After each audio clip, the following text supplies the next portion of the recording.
Who is this figure sneaking into the palace of the gods on Mount Olympus? An intruder? Here? Impossible. How dare he enter? Why has this mysterious figure stolen fire from the gods?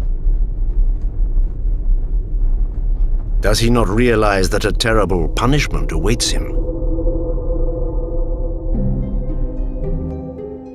It all began a long, long time ago. Remember?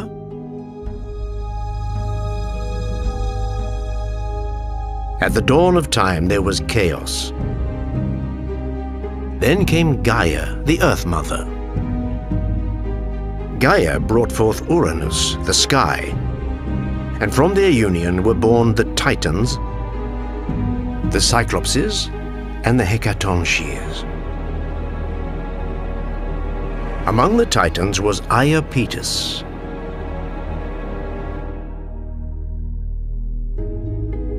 Iapetus chose a wife named Clymene. Together they had 4 children: Atlas, Menoetius, Epimetheus, and the key figure in this story, Prometheus. Unlike his brother Epimetheus, whose name means hindsight or he who thinks last, the name Prometheus means forethought or he who thinks first. This rare quality proved to be of great value to him.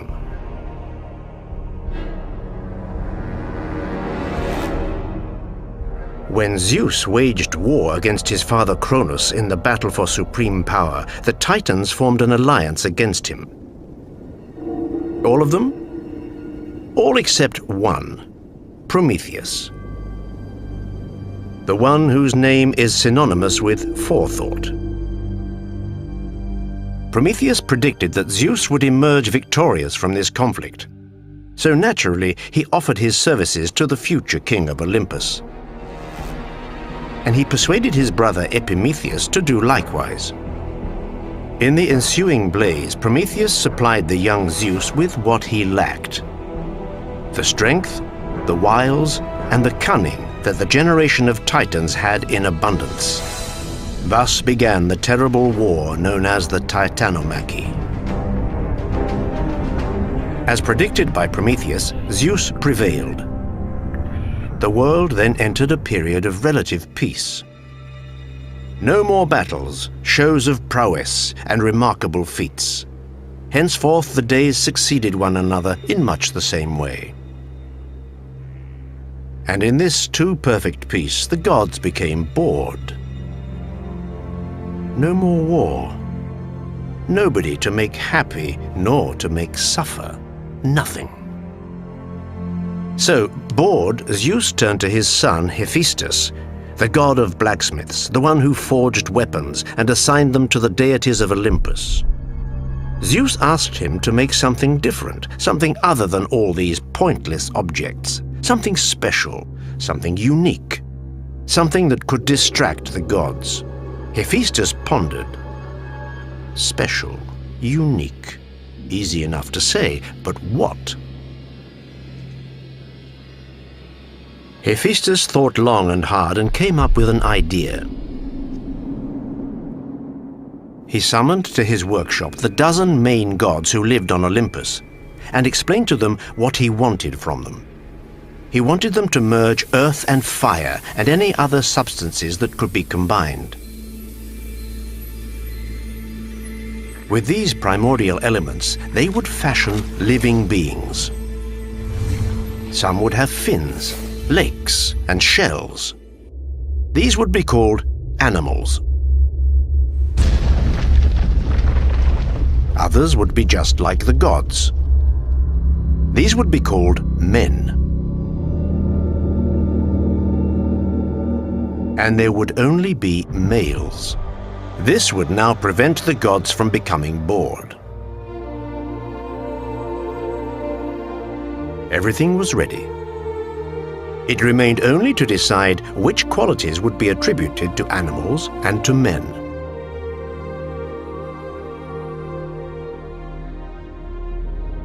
Zeus assigned the task to the Titans Prometheus and Epimetheus. Epimetheus was full of enthusiasm. He pleaded with his brother to allow him to take care of distribution, and Prometheus, although known for his foresight, was foolish enough to accept. Epimetheus got to work.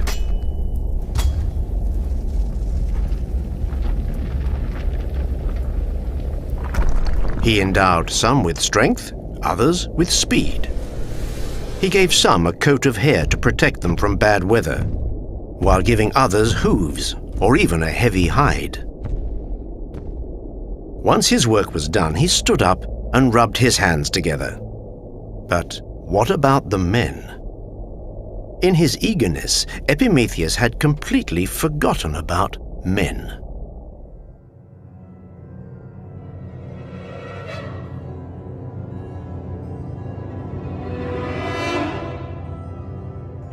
Look, here they are in front of him, naked, destitute, vulnerable. Worse still, having squandered all the resources granted to him by Zeus, Epimetheus had no way of making amends for his oversight.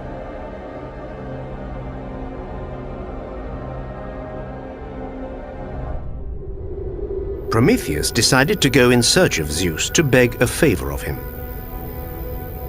He wanted men to have the means to protect themselves from ferocious animals, and perhaps even a way to cook their food. They should be given fire. Zeus agreed. He struck the ground with a lightning bolt, and fire swept through the treetops. Men would only have to climb them to collect it.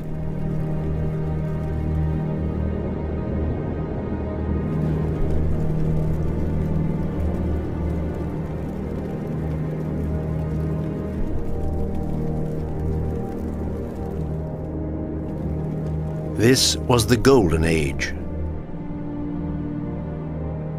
Men led peaceful lives, and it was a rather happy existence, as there was no such thing as work, or, for that matter, seasons or diseases. Wheat grew naturally with no need for sowing or cultivation. Men and gods would meet up for sumptuous banquets. Life went by in a trouble-free existence. It could have been paradise.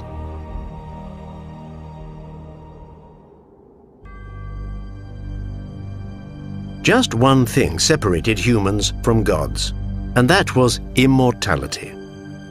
But during this period, men did not really die. When their time came, without any tiredness or suffering, they would quietly fall asleep. Hypnos, the god of sleep, then took them into the green valleys of the underground world, to a place known as the Elysian Fields.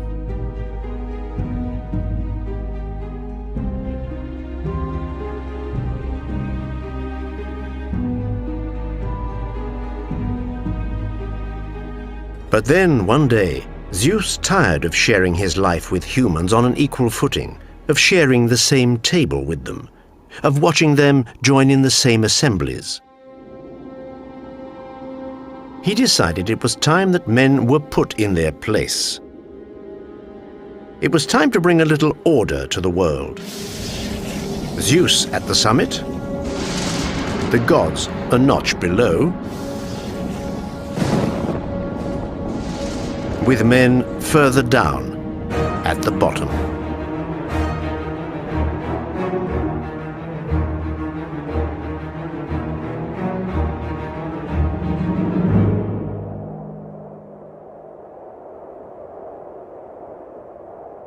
So Zeus organized a big festival in the vast plains of Mekon, where he brought men and gods together. He ordered a large ox to be slain and divided into 2 parts. The best part, of course, would go to the gods, while the rest was for men. And it is on these words, the best part, that the fate of humanity would be played out.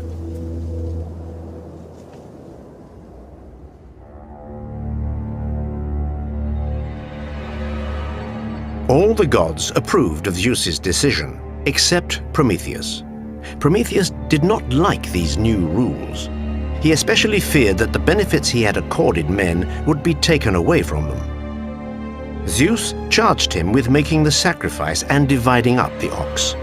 Prometheus was eager to accept, for he had resolved to deceive Zeus. Prometheus sacrificed the animal. He began by stripping it entirely of its flesh. Then he gathered together all the bones, only the bones, and covered them with an appetizing coat of fat.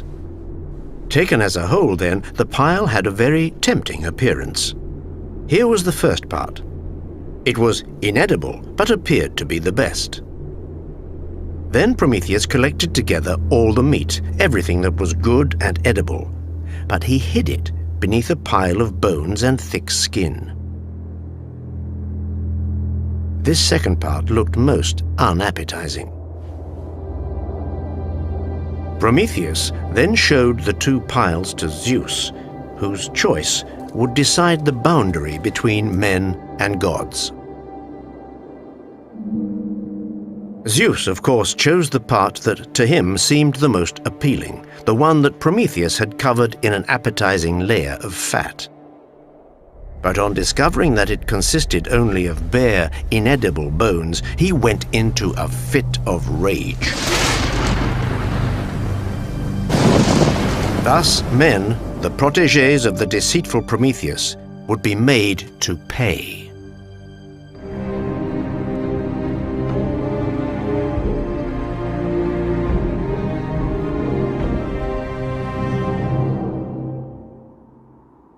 Zeus first decided to hide from them the wheat which thus far had grown freely, needing to be neither sown nor cultivated. Humans would henceforth need to work in order to feed themselves and to survive. Then the Lord of Olympus confiscated fire. The punishment was a terrible one. Without fire, it was impossible to cook food to eat. Impossible to have light when the nighttime enveloped the earth. Impossible to produce warmth during the cold winter days. And impossible, too, to fight off ferocious animals.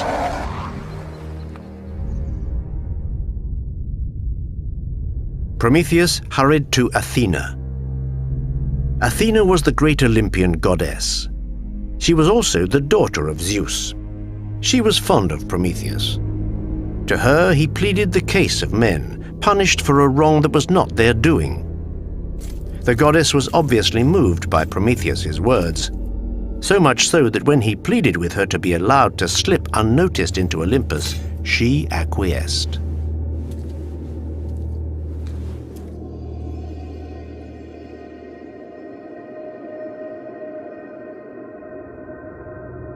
It was Prometheus, then, whom we saw stealing as inconspicuously as possible into the land of the gods. And it was he who took one of the embers from the sacred fire of Olympus and hid it in a hollow fennel stalk. And he, Prometheus, who then gave fire to man. This new challenge to the king of Olympus could not go unpunished.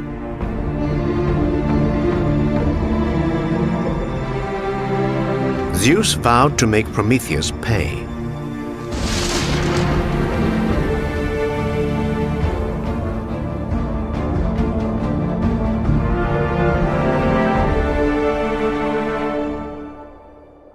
Once again he summoned his son Hephaestus. Hephaestus and the gods had created only males. Zeus ordered him to forge a woman made from the earth, a woman in the image of the goddesses. Not only should she be fabulous and boast breathtaking beauty, she had also to be endowed with qualities of every type. Aphrodite conferred upon her grace. Athena dressed her in the most beautiful clothes. The Horai garlanded her with flowers.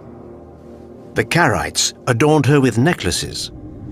And then Hermes, on orders from Zeus, gave her a shameful mind, a deceitful nature, an insatiable appetite for sex, and, most importantly, curiosity.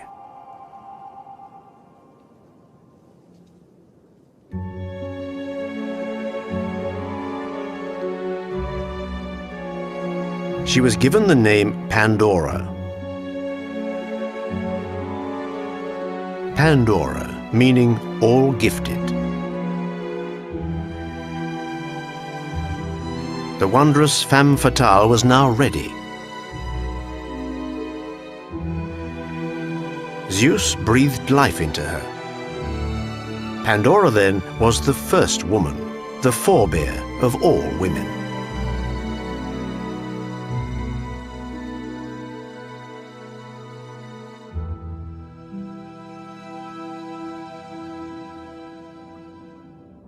But most of all, Pandora was the fire that Zeus would introduce into men without his needing to light the flame.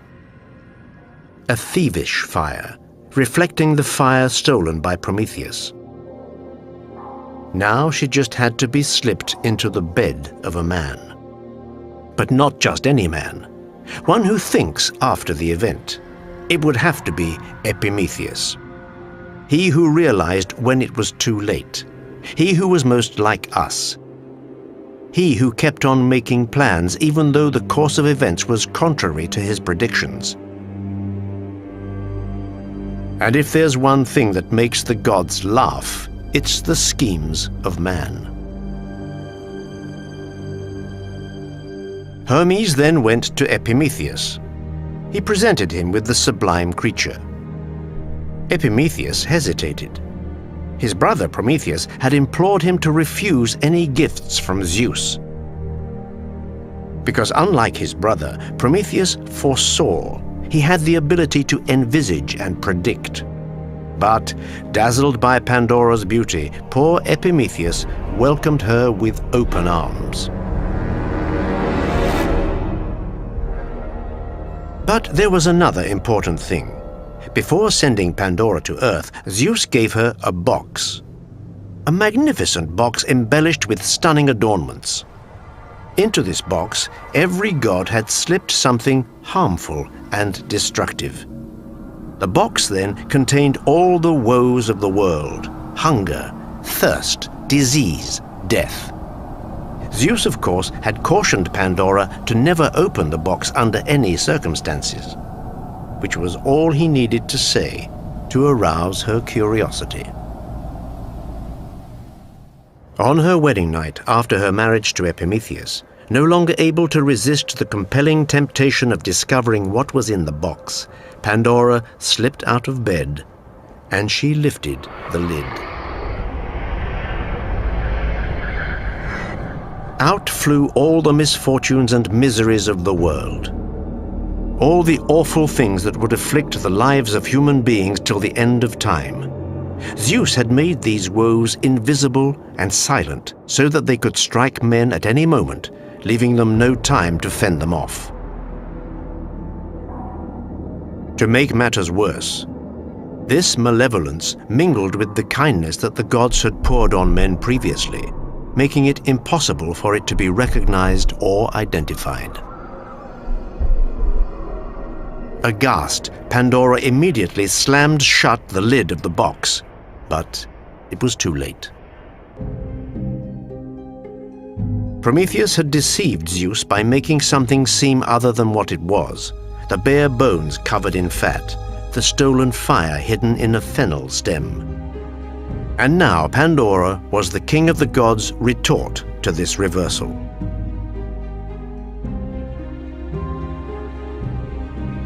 Beneath the captivating charms of Pandora, he had hidden the direst of scourges.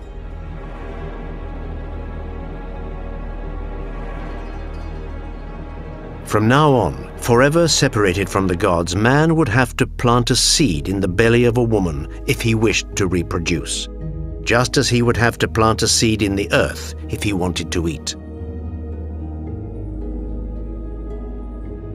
Good and evil, forever combined. But all was not lost. For something remained locked away at the bottom of Pandora's box, something that did not have time to escape before Pandora slammed shut the lid. It had been slipped in surreptitiously by Hermes without the knowledge of Zeus, and he had called it Elpis, meaning hope.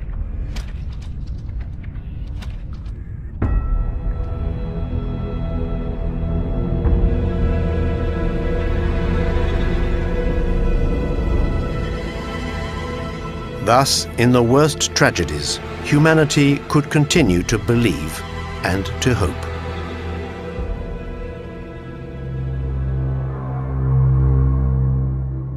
Zeus had punished the mortals. Now he had to punish their benefactor. And he would do so in the cruelest of ways. Zeus wanted to make an example of him.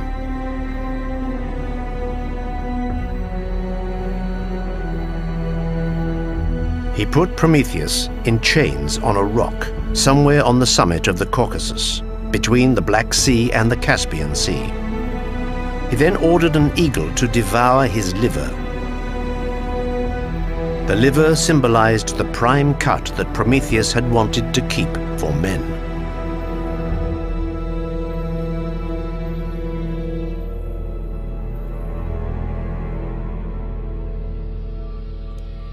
Every day, the eagle devoured the liver of Prometheus.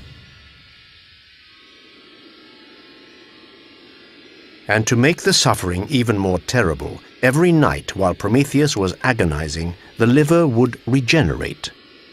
In this way, his suffering would last for eternity.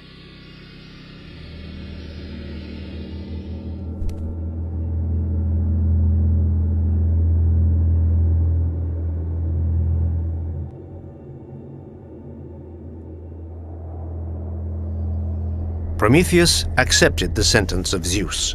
Instead of moaning, instead of complaining, he continued to defy his torturer, because in truth, Prometheus had secret knowledge.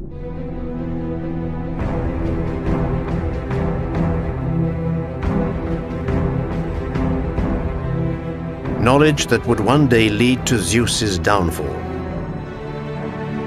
Zeus knew this. It was also why he did not order the eagle to kill Prometheus. He hoped that one day Prometheus would acquiesce and reveal to him this secret. But Prometheus, in chains, remained silent.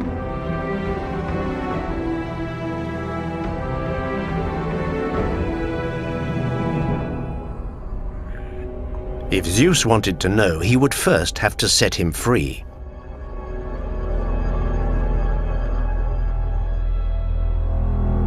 Thousands of years went by.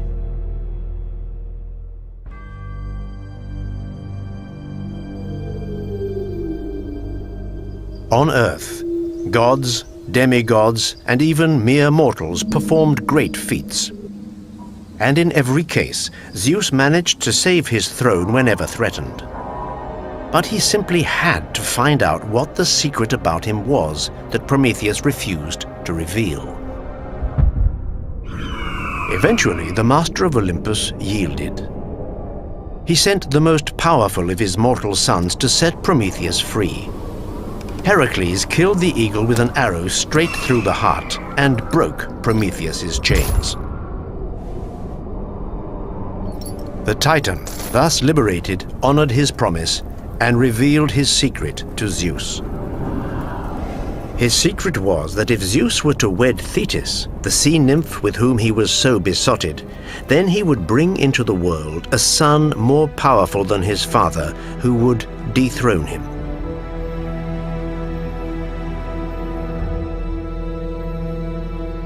Zeus immediately ended his courting of Thetis and married her off to a mortal.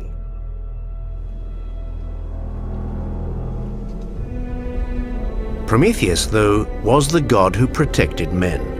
He was also a figure of rebellion and revolt. Someone who tells us that to challenge power is honorable and, on occasion, even necessary. But he also tells us that determining order itself is a mistake. Despite his great foresight, it is a notion that had escaped Prometheus.